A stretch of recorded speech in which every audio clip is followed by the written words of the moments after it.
నమస్తే. ఇన్నాళ్ళు నన్ను సపోర్ట్ చేస్తూ, ఎంకరేజ్ చేస్తూ మీ ప్రేమని నాకు అందిస్తున్న ప్రతి ఒక్కరికి కృతజ్ఞతలు. అలాగే ఈ వీడియో కూడా ఖచ్చితంగా మీకు ఉపయోగపడుతుంది. లైక్, షేర్ అండ్ సబ్స్క్రైబ్ చేసి మీ సపోర్ట్‌ని నాకు అందించండి. అలాగే ఈ వీడియో పట్ల మీకున్న అభిప్రాయాన్ని కామెంట్ సెక్షన్‌లో కామెంట్ చేసి తెలియజేయండి. ఇప్పుడు వీడియోని చూద్దాం.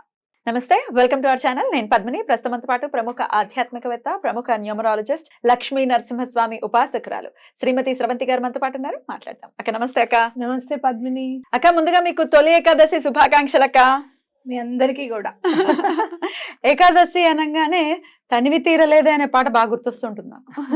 ఎన్నిసార్లు చెప్పినా తనివి తీరదు.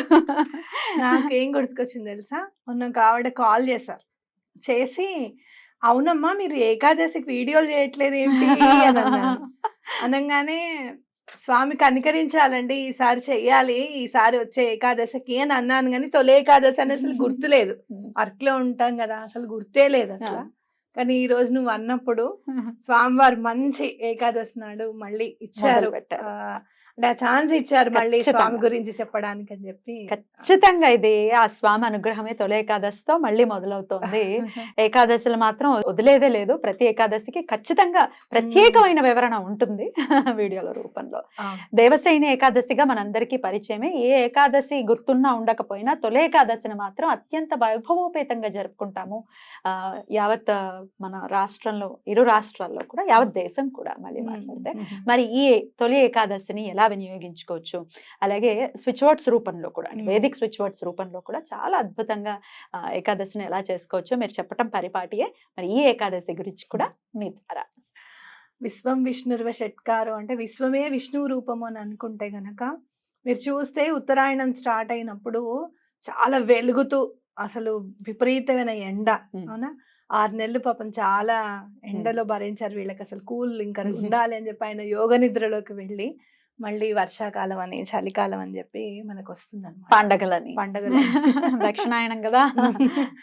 అయితే ఇక్కడ మనం చూడాల్సింది ఏంటి అని అంటే, స్వామివారి యోగ నిద్రలోకి వెళ్తారు కాబట్టి ఇంకా చాలా పవర్ఫుల్ గా ఉంటాయి ఏకాదశులని కూడా మనం చెప్పుకోవచ్చు అనమాట.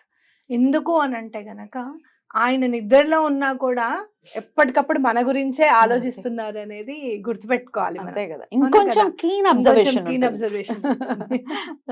ఎక్కడైతే నాకు చాలా సంతోషం అనిపించేది ఏంటో తెలుసా, అర్జునుడిని స్వామి గుర్తించినప్పుడు ఆయన పడుకుని ఉంటే కాళ్ళ దగ్గర నేనెందుకు కూర్చోవాలని దుర్యోధనుడి తలవైపు కూర్చుంటే, అంటే ఏంటనంటే మనం అందరం కూడా ఆయన పాదాల మీద దృష్టి పెడితే గనక ఆయన కళ్ళు తెరిచినప్పుడు ముందు మననే చూస్తారు అనేది గుర్తుపెట్టుకోవాలి అనేది నాకు అనిపిస్తుంది.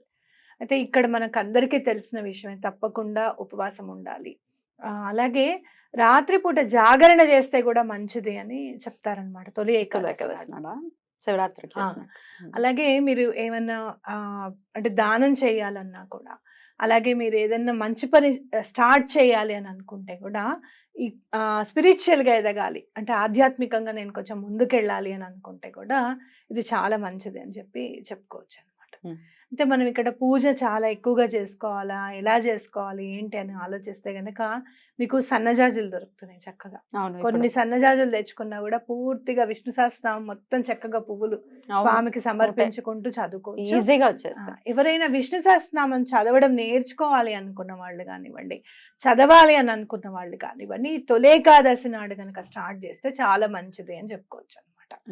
అట్లాగే మనము ఎప్పుడైనా సరే విష్ణుమూర్తిని తలుచుకుంటే ముగ్ధ మనోహరమైన రూపమే విష్ణువు అని మనం చెప్పుకోవచ్చు.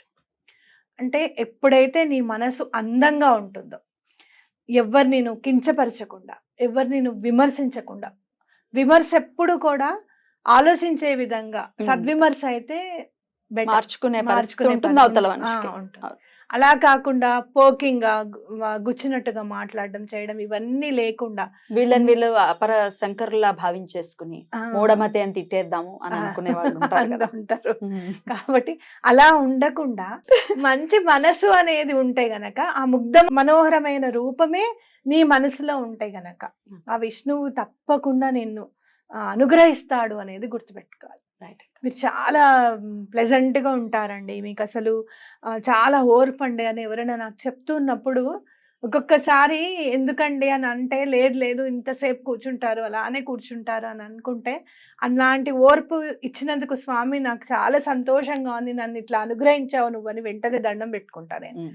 అంటే ఏంటి అని అంటే, మనకు అసలు నేను అంతసేపు కూర్చున్నానన్న భావన కూడా నాకు హ్మ్. రాదు. కూర్చొని అలా చదువుకుంటూనే ఉంటా ఏదో హ్మ్. ఒకటి. హ్మ్. కానీ అంతసేపు భగవంతుడు ఆ ఇది ఇచ్చాడు నాకు అని చెప్పి నేను థాంక్స్ చెప్తా అనమాట. హ్మ్. అంటే ఏంటి అనంటే, మనలో ఏదైనా మంచితనం ఎవరైనా గుర్తించారనుకో, వెంటనే థాంక్స్ అని భగవంతుడికి చెప్పడం.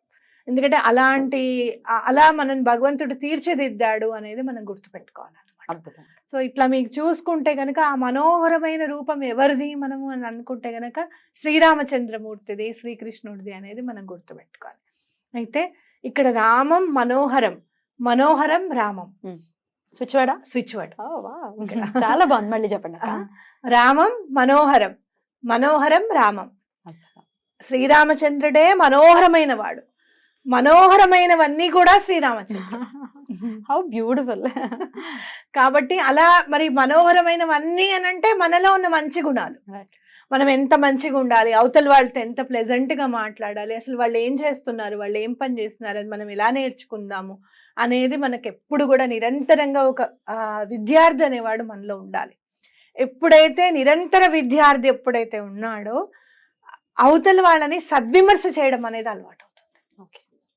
మనం కరెక్ట్. చాలా నేర్చేసుకున్నాము అని అనుకున్న దానికి కూడా నేనెప్పుడు నిరంతరంగా ఏదో ఒకటి చదువుకుంటూనే ఉంటాను. నేను ప్రతి దాంట్లోనూ నాకేదో ఒకటి నేర్పిస్తూ ఉంటుంది. అది నేను నేర్చుకుంటూ ఉంటాను అని చెప్పి పరమాచార్య గారు గూడా అన్న సందర్భం అబ్బబ్బా! ఉంటుంది. మీరు చూస్తే దత్తాత్రేయ స్వామి వారు గూడా నాకు 24 మంది గురువులు అని చెప్పారాయన. అబ్బా! ఫస్ట్ ఇన్‌కార్నేషన్ ఆ! ఆయనదే. ఆయనే. ఆయనే. ఆయనకి మళ్ళీ మళ్ళీ 24 గురువులు మంది. అని అబ్బబ్బా! చెప్తారాయన. అంటే ప్రకృతి నుంచి నువ్వేం నేర్చుకోవాలి. ఒక్కొక్క రైట్. జంతువు నుంచి ఒక్కొక్కటి నేర్చుకుంటున్నప్పుడు, ఒక్కొక్క మనిషి దగ్గర నుంచి కూడా మనం ఒక్కొక్కటి నేర్చుకోవాలి అనేది. అంటే భగవంతుడే వచ్చి మనకు కూర్చోబెట్టి ఇది ఏబీసీడీ, ఇది 1, 2, 3 అని నేర్పించాడు. అవును. ప్రకృతి నుంచి, మన నుంచి మనకెదురుగుండా కనిపిస్తున్న వాళ్ళ దగ్గర నుంచి మనం నేర్చుకుంటాం. కాబట్టి తప్పకుండా రామం మనోహరం, మనోహరం రామం అనేది తప్పకుండా ఈ స్విచ్ వర్డ్ 108 టైమ్స్ చదవండి. హ్మ్. చాలా బాగా కలిసొస్తుంది. అయితే ఏకాదశి అంటే ఖచ్చితంగా ఉపవాసం ఉండాలి. ఒప్పుకోని వాళ్ళు ఖచ్చితంగా ఉపవాసం చేస్తారు. మరి ద్వాదశి నాడు అంటే మరునాడు పారణ తినటం ఎప్పుడు చేయొచ్చు? పొద్దున్నే 8:27 లోపల హ్మ్. తినేసేయాలి. హ్మ్. అయితే ఇక్కడ మీరు ఉపవాసం చేసినప్పుడు తప్పకుండా 11 దీపాలు అనేది పెట్టుకోండి. చాలా బాగా కలిసొస్తుందనమాట. హ్మ్. అవి పిండి దీపాలైనా పెట్టుకోవచ్చు, లేకపోతే ప్రమిదలైనా పెట్టుకుంటామండి మేమనుకుంటే ప్రమిదలైనా పెట్టుకోవచ్చనమాట. రైట్. అయితే ఆ పిండి దీపాలు గూడా మళ్ళీ మర్నాడు మీరు పారణ చేసే లోపలనే అవి ఎక్కడన్నా చెట్లలో పెట్టి దండం పెట్టుకొని రండి. హ్మ్. ఓకే. రైట్. అలాగే ఇప్పుడు ఇది చేస్తే గనక త్రిపుష్కర యోగం గూడా ఉంది.